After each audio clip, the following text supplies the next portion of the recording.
The early morning silence over Seoul was broken by the deep thrumming that echoed across the city. Citizens stopped in their tracks, eyes turning skyward as an enormous silver vessel, sleek and impossibly massive, parted the autumn clouds. The ship's surface caught the morning light, sending prismatic reflections dancing across the city's glass towers. Dr. Han Ta-won straightened his tie, trying to steady his trembling hands. As head of Earth's First Contact Division, he had spent 15 years preparing for this moment.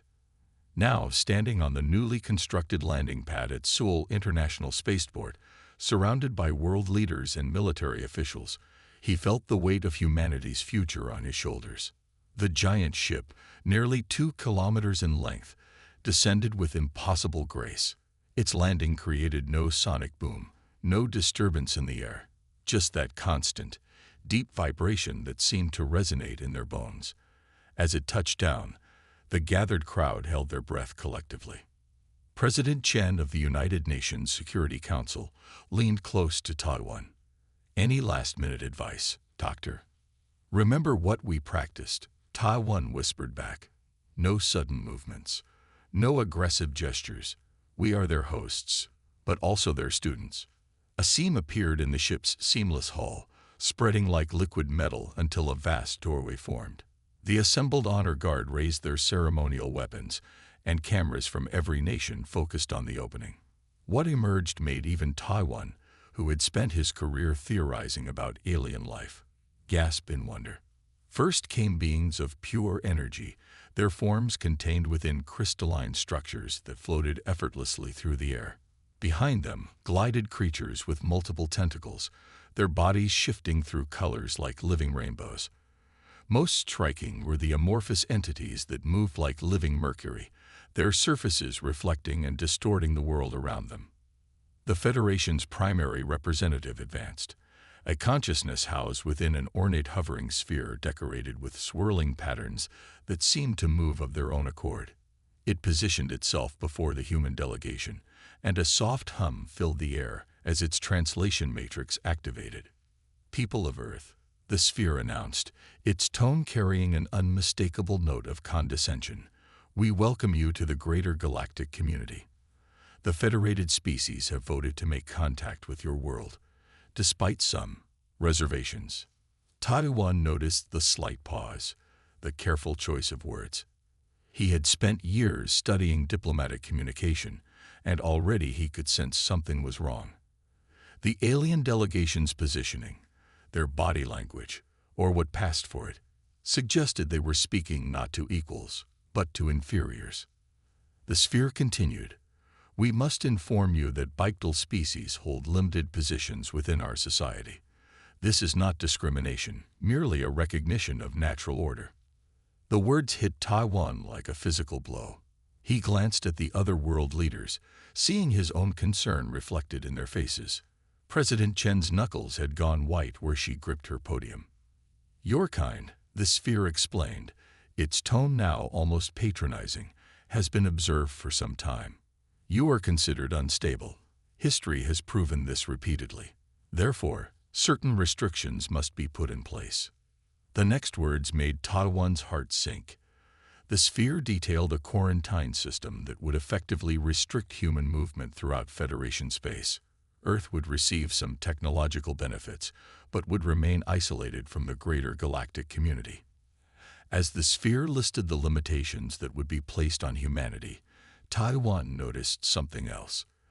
The other alien representatives were examining the human delegation with what he could only interpret as amusement. The same way humans might watch animals in a zoo. The morning that should have marked humanity's greatest triumph was turning into something else entirely.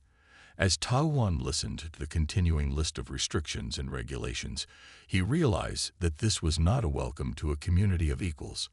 This was a cage being built around Earth, gilded perhaps, but a cage nonetheless. In that moment, watching the floating sphere detail humanity's new limitations, Ta-won made a silent promise to himself. They would prove these beings wrong. Humanity would show them that walking on 2 legs did not make them lesser.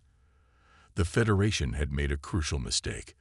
They had revealed their prejudice too soon, and in doing so, had given humanity something to fight against. The autumn sun continued to rise over Sol, its light catching on the alien ship's silver surface, while below, humanity's first step into the galactic community became something very different from what anyone had expected.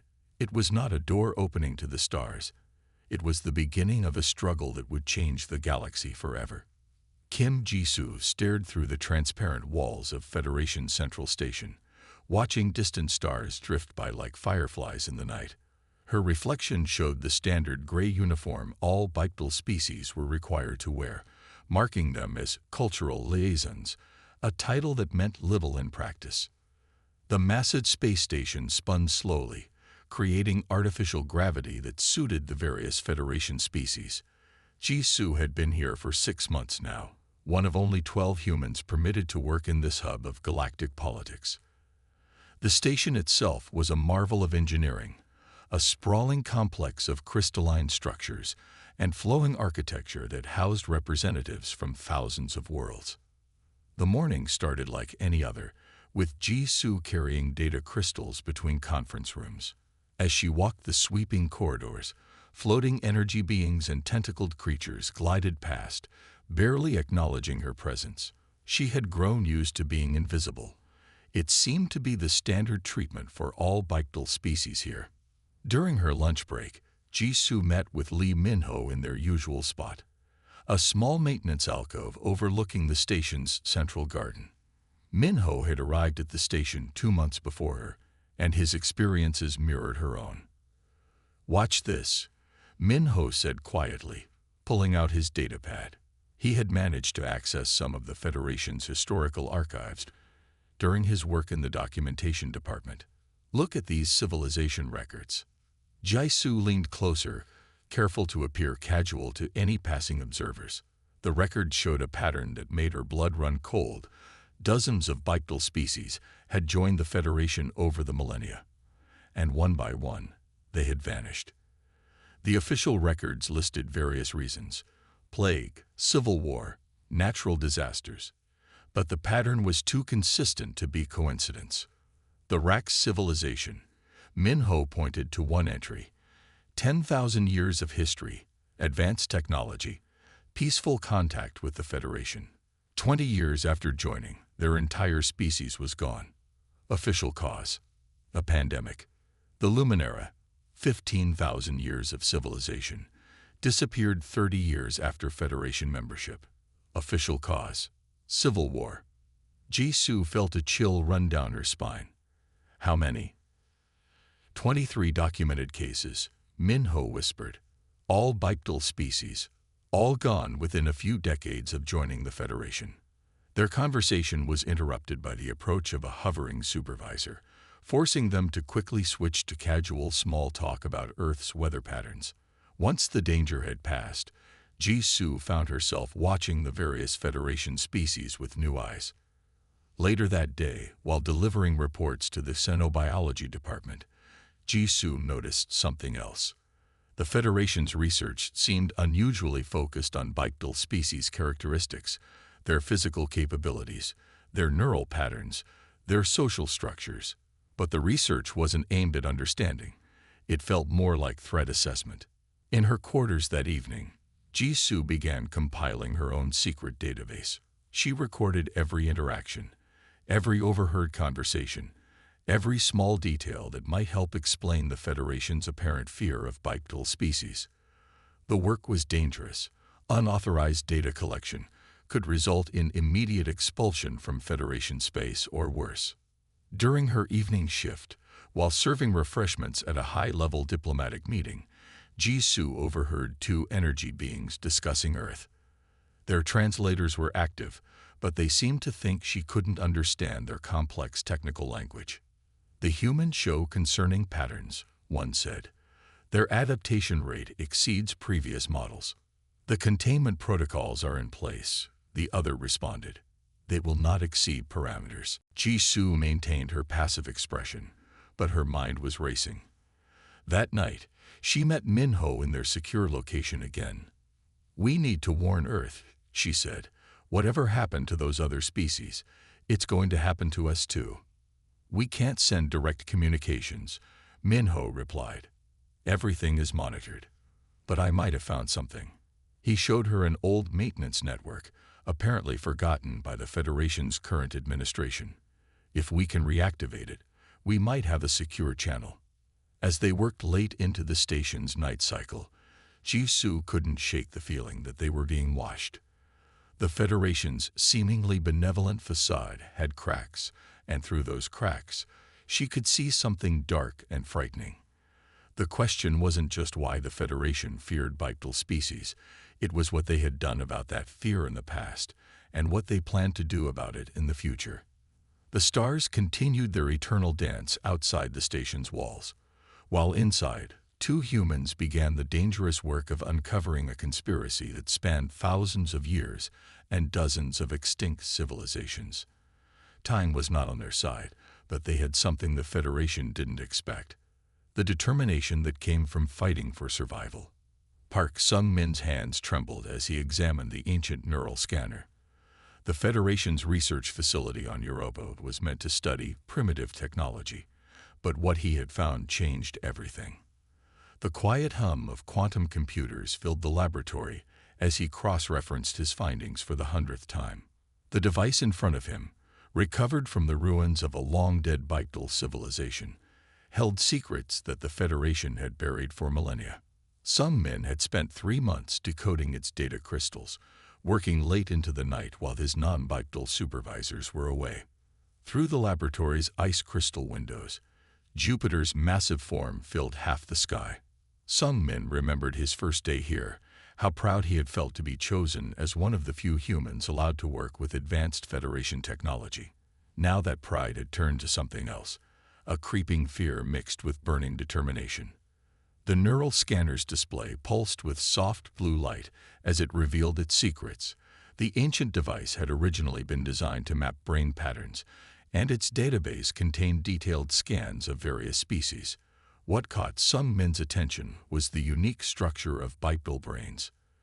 When the security door chimed, Sung-min quickly switched his display to show routine particle physics data. Jisoo and Minho entered, both wearing the standard gray uniforms of cultural liaisons. "We came as soon as we got your message," Jisoo said, looking nervously at the security cameras. Sung-min held up a small device, a signal scrambler he had built from spare parts. "We're safe to talk," he said, leading them to his workstation. "Look at this." He pulled up the neural mapping data, showing them complex patterns of neural pathways. The blue patterns are from various Federation species. The red ones are from bipedal species. Minho leaned closer. "They're completely different." "Exactly," Sung-min said, his voice quiet but intense. "Bipedal species developed under specific evolutionary pressures. We had to balance on 2 legs, calculate trajectories for throwing objects, track moving prey across varying terrain. Our brains evolved to handle complex spatial relationships and predict movement patterns." He showed them more scans. "These neural pathways don't just help us walk, they give us superior tactical thinking and spatial awareness. Our brains process information in 3-dimensional space differently than any other species in the Federation." Jisoo's eyes widened as she understood. "That's why they fear us." Sung-min nodded, bringing up more data. "I found references to military encounters with bipedal species in the ancient records. In space combat situations, bipedal species consistently outperformed Federation forces. Our natural ability to think in 3 dimensions gave us an advantage they couldn't counter." "But surely technology could overcome that advantage," Minho said. "That's just it," Sung-min replied. "Federation technology is designed by beings that think differently than we do. They rely on computer systems to handle spatial calculations that come naturally to us. In crisis situations, when systems fail, their natural limitations become apparent." He showed them another set of data, this time from his own research. "I've been secretly running comparisons. Human children can catch a thrown ball, calculating its trajectory, speed, and point of impact instantly. Most Federation species need computational assistance for the same task." The implications were staggering. The Federation hadn't been protecting itself from primitive species. It had been eliminating potential rivals. Every Bikdal civilization that showed promise had mysteriously vanished, their destruction carefully engineered to look natural. "There's more," Sung Min said, his voice dropping even lower. "I found evidence of an active program. They're developing something to use against Earth. I don't know the details yet, but based on the patterns from previous extinctions, we don't have much time." Jisoo shared a concerned look with Minho. "How do we warn Earth without alerting the Federation?" "I have an idea," Sung Min said, pulling out a small crystal. "I've modified this data crystal with a quantum encryption algorithm based on human neural patterns. Federation systems won't be able to decode it because their computers don't think like we do. But any human quantum physicist will understand it instantly." The three stood in silence for a moment, the weight of their discovery heavy in the air. Through the window, Jupiter's great red spot stared at them like an unblinking eye, while inside the laboratory, three humans contemplated a truth that could save their species, or doom them if they were discovered. "We're not primitive at all," Jisoo said softly. "We're just different, and that difference makes us dangerous to them." Sung Min nodded, carefully securing the encrypted crystal. "The question is, can we find a way to use this knowledge before the Federation realizes what we've discovered?" The facility's lights dimmed slightly as Europa entered Jupiter's shadow, casting long shadows through the laboratory. In that darkness, three humans began planning how to save their species from a fate that had already claimed so many others. The maintenance tunnels of Federation Central Station were never meant for bipedal use. As Jisoo crawled through the narrow service duct, she reflected on how this had become an advantage. The Federation's floating and tentacled species never bothered to monitor these spaces. They simply couldn't access them comfortably. She reached the forgotten data hub that had become their secret meeting place. The small room, filled with old machinery, hummed with the soft pulse of quantum transmitters that Earth's programmers had carefully modified. Here, hidden beneath layers of bureaucracy and forgotten technology, a revolution was taking shape. A tall, graceful figure waited in the shadows. Now, a representative of the Halshi people stepped into the dim light. The Halshi were beautiful beings, their silvery skin catching even the faintest light. Like humans, they walked on two legs, though they moved with an almost floating grace that made Jisoo think of dancers. "The northern colonies have agreed," Nal whispered, her translator barely audible. "They will support the alliance when the time comes." Jisoo nodded, making notes on her secure tablet. The Halshi had been among the first to join their cause, their own bitter experiences with Federation oppression making them eager allies. Their outer rim territories would provide crucial safe havens for the growing resistance. A soft chime indicated another arrival. Keth, a stocky representative of the Nai species, emerged from a different tunnel. The Nai were shorter than humans, but powerfully built, their thick-set frames adapted to their high-gravity homeworld. Despite their intimidating appearance, they were known for their keen minds and technological skill. "My people have completed the modifications to the communication network," Keth reported. "We can now share information without the Federation's knowledge." Over the next hour, they discussed their growing alliance. 2 years of careful planning had created a web of connections between bipedal species throughout Federation space. Each group brought unique strengths: the Halshi's vast trading networks, the Nai's technical expertise, humanity's tactical thinking. A message arrived from Taiwan, now serving as Earth's senior representative. He had managed to arrange another secret meeting of bipedal species leaders, disguised as a cultural exchange program. The Federation's dismissive attitude toward primitive species worked in their favor. No one questioned why bipedal representatives might want to meet and share their simple customs. "The Federation grows more suspicious," Nal said, her silver eyes reflecting the dim light. "They have increased monitoring of all bipedal worlds." "They sense something," Keth agreed, "but they cannot imagine us working together. Their prejudice blinds them." Jisoo pulled up the latest intelligence reports on her tablet. "Our window of opportunity is shrinking. The Federation's suppression program is accelerating. They're particularly concerned about Earth's rapid technological advancement. The three representatives studied the data together, each adding their own species observations. A pattern emerged. The Federation was preparing something big, though its exact nature remained unclear. "We need more allies," Jisoo said finally. "There are other Biktal species who haven't joined us yet. Some fear Federation reprisal too much." "Fear keeps us divided," Nal responded. "But hope brings us together." Their meeting concluded as it always did, with careful departures timed minutes apart. As Jisoo waited for her turn to leave, she reviewed their progress. 23 Biktal species had now joined their alliance. Each had suffered under Federation rule, treated as lesser beings despite their achievements and capabilities. Back in her quarters, Jisoo encoded the day's information into a secure message for Earth. The Federation's communication networks carried it, buried within routine transmissions about trade and cultural exchange. To any observer, it would appear to be nothing more than boring bureaucratic reports. As she prepared for sleep, Jisoo caught her reflection in the window. Behind her, the vast expanse of space stretched endlessly, filled with stars and worlds. Somewhere out there, millions of Biktal beings were quietly preparing for a day of reckoning.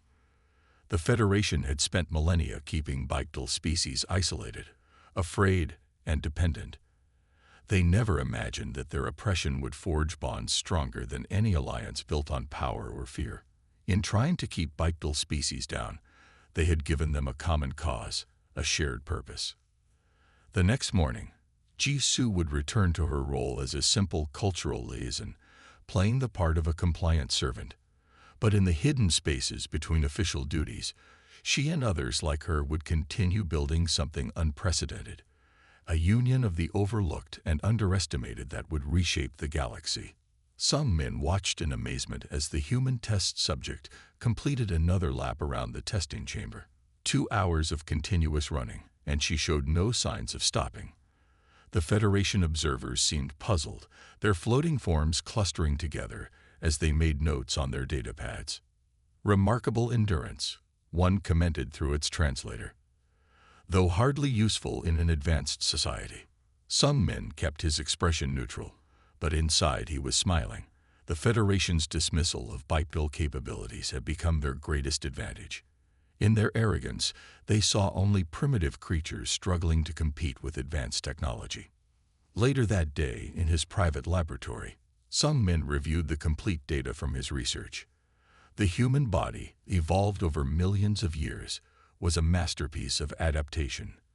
While Federation species rely on artificial means for almost everything, humans could naturally perform complex tasks with minimal technological assistance. The testing chamber's recording showed humans throwing objects with incredible accuracy, climbing surfaces that Federation species found impossible to navigate, and maintaining balance in situations that would leave most alien species helpless. Their hand-eye coordination, refined through millennia of tool use, surpassed anything the Federation's mechanical systems could achieve. Minho arrived just as Sun Min was compiling his latest findings. "The new designs are ready," he said, producing a small data crystal. "Earth's engineers have been busy." Together, they reviewed the blueprints. The new technology was brilliant in its simplicity. Devices designed to enhance natural Biktal abilities rather than replace them. While Federation ships required complex AI systems for spatial navigation, the new human vessels used intuitive controls that worked with their natural spatial awareness. "Look at this," Minho said, pulling up another design. "Combat suits that amplify our natural movement patterns instead of restricting them." The Federation's battle armor is designed for floating species. They never considered how a Biktal frame could be used effectively. The research facility's quiet hum was broken by the arrival of a Federation supervisor. The two humans quickly switched their displays to show standard research data, playing their roles as dutiful servants of advanced civilization. After the supervisor left, Sun Min shared his latest discovery. "Our adaptability isn't just physical," he explained. Human brains form new neural pathways faster than any species in the Federation. While they rely on programming and fixed responses, we can improvise and learn from experience in real time. The implications were staggering. Federation species had become so dependent on their technology that they had lost their ability to adapt. Their civilizations had stagnated, hidden behind a veneer of advanced technology. In a secret facility back on Earth, engineers were already putting these insights to use. They developed training programs that enhanced natural human abilities instead of replacing them. While the Federation focused on creating ever more complex automated systems, humans were learning to combine their natural capabilities with selective technological enhancement. They think we're trying to catch up to their level of technology, Minho said, watching a simulation of the new combat systems. They don't understand that we're developing something completely different. The Federation's overconfidence had created a blind spot. They monitored human progress in terms of how well Earth could copy their technology, never considering that humans might develop along a different path entirely. As evening approached, Sung Min received an encrypted message from Jisoo. More bipedal species were joining the alliance, each bringing their own unique evolutionary advantages. The Halshi's natural agility, the Nai's raw strength, humanity's endurance. Together, they were creating a force that played to their collective strengths. The Federation sees our physical form as a limitation, Sung Min said, watching another test subject demonstrate incredible fine motor control. They don't understand that walking on two legs forced our brains to develop in ways their species never needed to.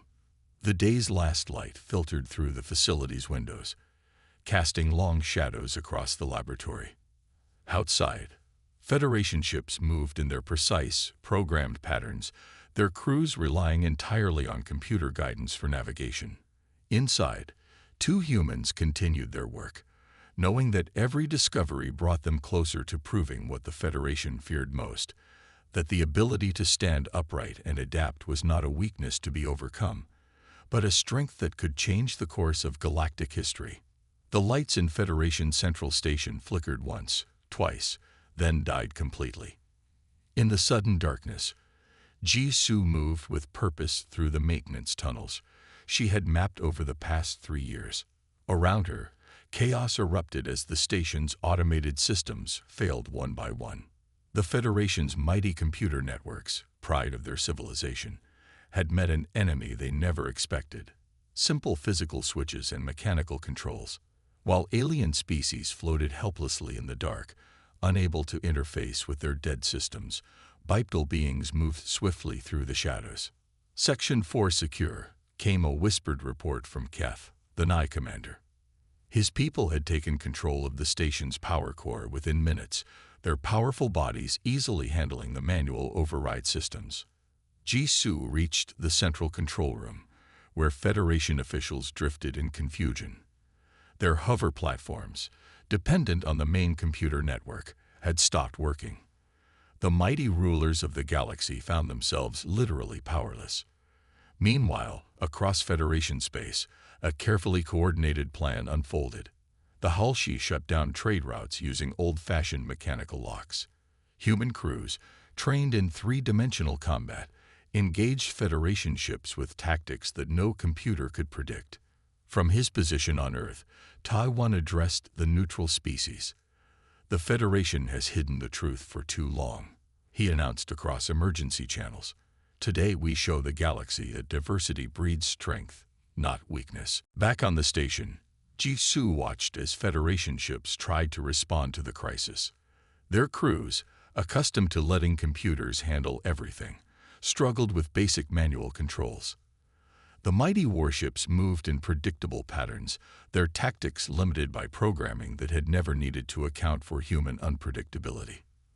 "They're deploying security forces to Level 3, Minho reported through their secure communication system. "But they can't access the maintenance tunnels. Our people are moving freely while they're stuck in the main corridors." The rebellion had been years in planning.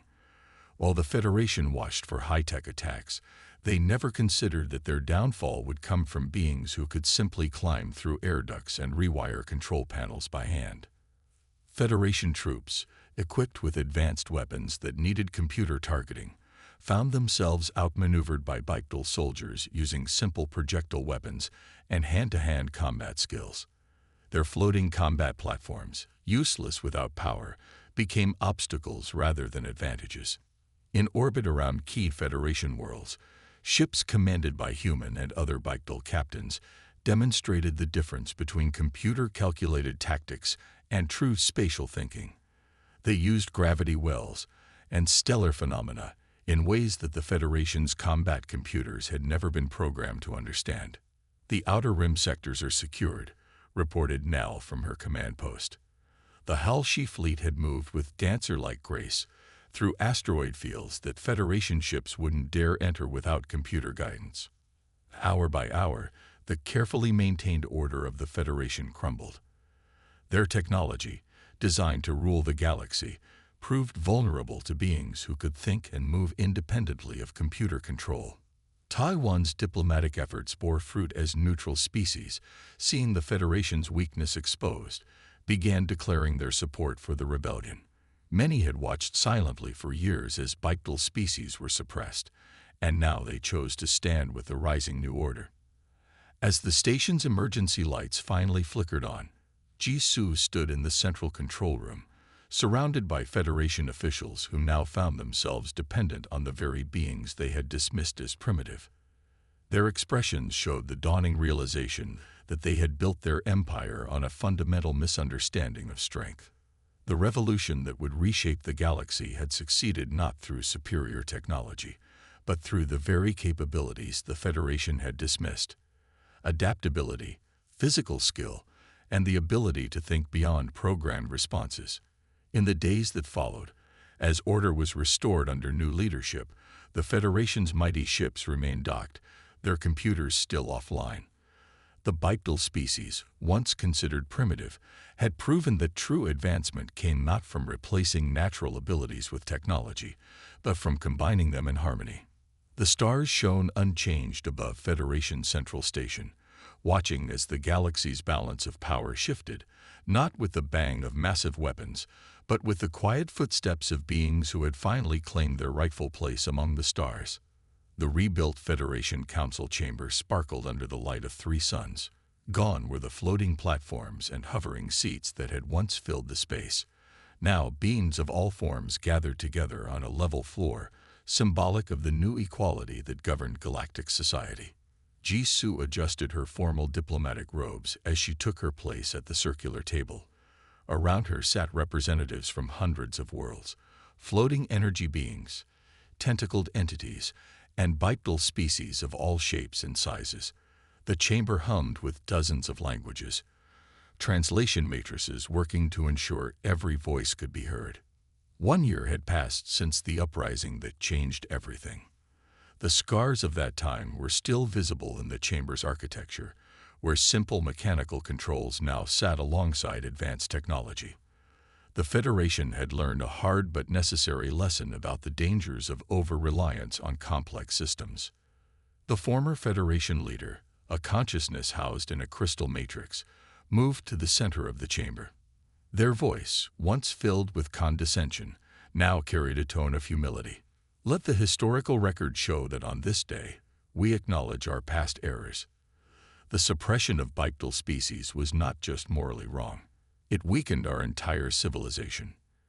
Taiwan, seated beside Jisoo, opened the new galactic charter. The document had taken months to craft, with input from every species in known space. Its first article declared that diversity in form and thought was the foundation of galactic strength. "Our fear of difference led us to waste countless opportunities," the former leader continued. "We forgot that evolution takes many paths, and each path brings its own wisdom." Around the chamber, members of formerly suppressed species sat proudly alongside their once oppressors. The HFY delegation's silvery skin caught the light as they moved with characteristic grace. The powerful Nai sat comfortably in chairs designed to accommodate their sturdy frames. Minho, now Earth's chief technological advisor, demonstrated the new integrated control systems that combined Federation technology with natural Biktal capabilities. We don't need to choose between biological ability and technological advancement, he explained. True progress comes from embracing both. Some men presented his research, no longer hidden in secret laboratories, but shared openly for the benefit of all species. His studies of bical neural patterns had led to breakthroughs in understanding how different species could complement each other's strengths. As Ta-Wan signed the charter, he paused to look around the chamber. The gallery above was filled with observers from countless worlds, many seeing the Federation Council for the first time. The old restrictions on access had been lifted, replaced by a policy of radical transparency. We stand here today, not as victors over the old Federation, Ta-Wan said, his voice carrying to every corner of the chamber, but as architects of a new way forward. Our victory was not in defeating our oppressors, but in showing them a better path. Jisoo watched as representatives from every species came forward to add their signatures to the charter. Each signing was unique. Some used traditional implements. Others pressed appendages into special sensors, while energy beings left distinctive quantum signatures. The chamber's great windows showed the vast expanse of space beyond, filled with stars that now promised opportunity rather than restriction. Ships of all designs moved through the lanes around the station, their crews working together regardless of physical form. As the signing ceremony concluded, Jisoo remembered those first days aboard the station, when she had felt like little more than a servant. Now she sat as an equal among the galaxy's leaders, proof that change was possible when beings of all kinds worked together. The new era brought challenges of its own, but they were the challenges of cooperation and understanding rather than suppression and fear. The galaxy had learned that true civilization meant celebrating differences rather than fearing them. As the three suns set on the first day of the new Federation, their light caught the crystal walls of the chamber, creating a rainbow of colors.